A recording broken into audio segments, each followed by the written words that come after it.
Mesdames et messieurs, bonjour. C'est la quatrième fois que je m'adresse, à vous par visio. Bon, c'est un exercice, j'avoue pas facile parce que je suis un peu tout seul face à ma caméra et donc c'est pas toujours simple, d'être, précis, direct, court. Donc, bon, j'essaye de faire du mieux que je peux en tout cas. Bon, écoutez, je suis très heureux de vous retrouver.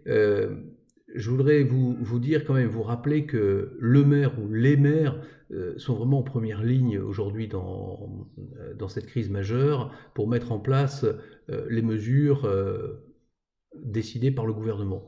Ce n'est pas toujours simple parce que c'est nous qui sommes au contact direct des populations. C'est le maire qui doit prendre un certain nombre de décisions au bénéfice de ces populations et puis pour essayer de trouver la meilleure organisation possible. Donc aujourd'hui, je voulais vous dire simplement ce qui a prévalu dans les décisions que j'ai pu prendre ces dernières semaines. La première chose, c'est le respect du confinement. Voilà, pour moi, c'est quelque chose d'absolument essentiel. Et puis le deuxième point, c'est comment on travaille en direction des personnes qui en ont le plus besoin. C'est-à-dire les personnes qui en ont le plus besoin aujourd'hui, dans un premier temps, ça a été nos soignants, notamment avec la livraison de masques que détenait la commune. Ça a été aussi la protection de nos personnels communaux qui travaillent en télétravail, qui ont été mis à distance. C'est également la protection de nos personnels qui sont en présentiel, avec du portage repas ou dans l'encadrement périscolaire. C'est également l'attention forte aux personnes les plus fragiles, puisqu'on sait que le Covid tue plus les personnes de plus de 65 ans. Donc nous avons mis tout de suite rapidement des dispositifs pour aller au contact de ces personnes, pour savoir quels étaient leurs besoins, quelles étaient leurs difficultés. Et ça nous a amené, d'ailleurs la semaine dernière, à mobiliser la réserve communale pour permettre à 6 personnes en situation d'isolement de bénéficier de courses et de courses alimentaires. Bon, ce qui est un peu rassurant parce que ça veut dire que globalement, le lien social fonctionne, le lien familial fonctionne. Donc c'est plutôt une bonne nouvelle. Euh, Ensuite, nous continuons à travailler dans cette direction de protection, en tout cas d'apporter les protections complémentaires aux distances de sécurité. Bon, c'est ce que nous avons lancé très très rapidement au début de crise aussi, avec la production de masques tissus. Alors là, je voudrais apporter un démenti assez catégorique, parce que j'entends des bruits sur la commune qui disent le maire fait faire des masques en tissu en direction de l'hôpital, ça sert à rien, c'est stocké dans un placard au CHU. J'apporte un démenti très clair, soutenu également par la cadre de la direction des soins de l'hôpital, donc qui a envoyé un petit message aux couturières et aux gens qui font ce travail, toutes ces personnes qui sont mobilisées pour accompagner nos soignants, pour accompagner aussi les salariés dans nos commerces, parce qu'ils sont en première ligne, ils sont là tous les jours pour accompagner également des personnes qui sont notamment en situation de fragilité, par exemple personnes qui ont besoin de ressources alimentaires distribuées par le secours populaire. Alors je sais que cette question des masques est une question aussi importante pour vous, parce qu'on entend beaucoup parler aujourd'hui, si vous êtes sur les chaînes en permanence d'infos, il y a un certain nombre d'initiatives qui sont prises par des communes ou des départements, parfois qui ont été déboutées par le gouvernement. Je rappelle quand même qu'on est un peu sous embargo concernant ces masques et que ces masques sont prioritairement réquisitionnés par les services de l'État en direction des personnes qui en ont besoin. Donc aujourd'hui, n'imaginez pas que nous aurions la capacité, je dirais la semaine prochaine ou dans 15 jours de fournir l'ensemble de la population en masques tissus. Donc ceux qui peuvent le faire, faites-le. Par contre, j'ai identifié un tutoriel intéressant sur une équipe de recherche qui travaille avec le CHU de Grenoble, qui est l'équipe Team CIMAG.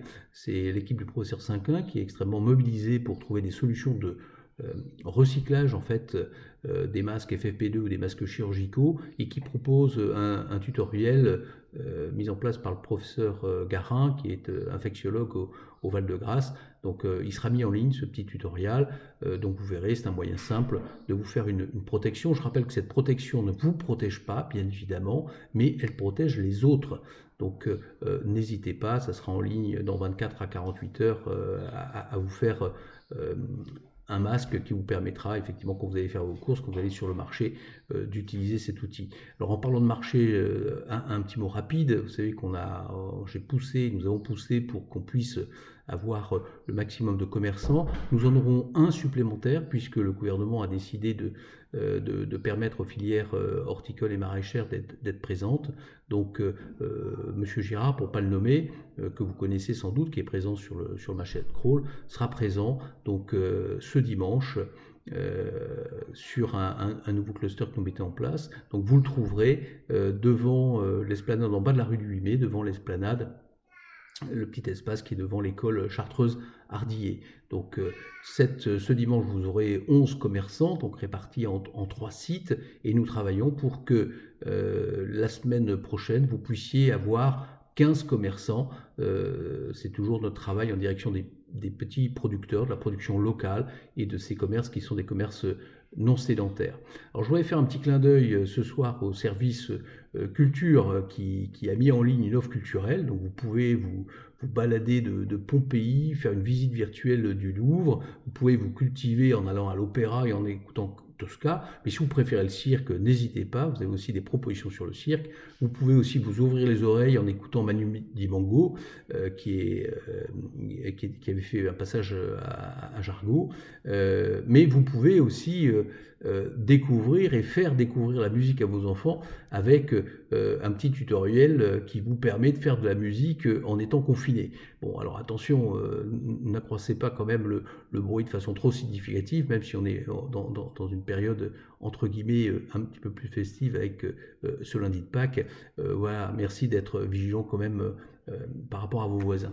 Alors en direction des enfants, vous savez qu'on a lancé deux, trois petites opérations, notamment Déco Balcon, et ça a été repris par le Dauphiné Libéré. Et puis on a une autre petite opération qui vous permettra, ou qui permettra en tout cas à vos enfants, à la famille, de gagner une poule avec remplie de petits œufs de cette nature. J'ai pris un petit œuf orange parce que je trouve que c'est une couleur un peu tonique, hein, c'est la couleur de l'énergie, et je porte toujours cette idée d'énergie au service de la population. Donc ce petit œuf, vous en prenez un plus gros, un œuf de poule, un œuf de cane. Bon, si vous avez un œuf d'autruche, n'hésitez pas, vous pouvez décorer aussi un œuf d'autruche, et vous prenez la photo, vous l'envoyez, le concours est ouvert jusqu'à ce lundi soir. En tout cas, merci à vous, c'est un moyen effectivement de trouver un petit temps un petit peu différent avec les enfants. Ça nous permet aussi, même si c'est difficile, je pense que c'est aussi l'occasion de redécouvrir ses enfants dans ces moments un petit peu compliqués ou difficiles, en particulier quand vous êtes en appartement. Je rappelle que dans les publics fragiles, nous avons également adressé ce fameux numéro 1 d'InfoCrawl. Il y aura un numéro 2 qui est en cours de préparation, donc qui donne un certain nombre d'informations. Ce document a été transmis à l'ensemble des bailleurs sociaux sur la commune, et les bailleurs sociaux avaient vocation à redistribuer ce document à l'ensemble des familles qui sont en logement social, et pour lesquelles parfois c'est intéressant d'avoir un format papier, hein, voilà, de l'information. Merci à vous. Très bon dimanche, très bonne fête de Pâques. N'abusez pas du chocolat, hein, parce que je discutais avec ma voisine tout à l'heure, avec les distances bien évidemment sanitaires. Il disait que c'est une période dans laquelle on a tendance un petit peu à abuser. Donc n'abusez pas du trop de chocolat, parce que sinon ça va multiplier les joggers et le virus ne va pas aimer. Voilà. Merci, très bonne journée à vous, très bonne soirée et très bon dimanche. Au revoir.